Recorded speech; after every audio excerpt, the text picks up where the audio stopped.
Di sini sudah paham ya, Yesus Kristus yang diutus.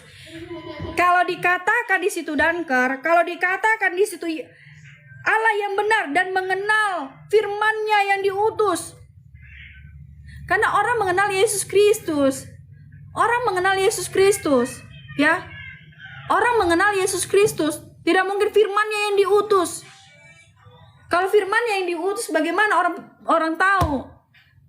Tetapi firman-Nya mengenal, tetapi Tuhan Yesus itu tahu, berarti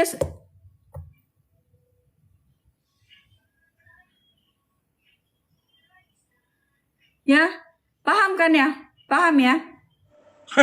Lu aja yang ngejelasin bingung. Bagaimana gua yang nonton? Buset.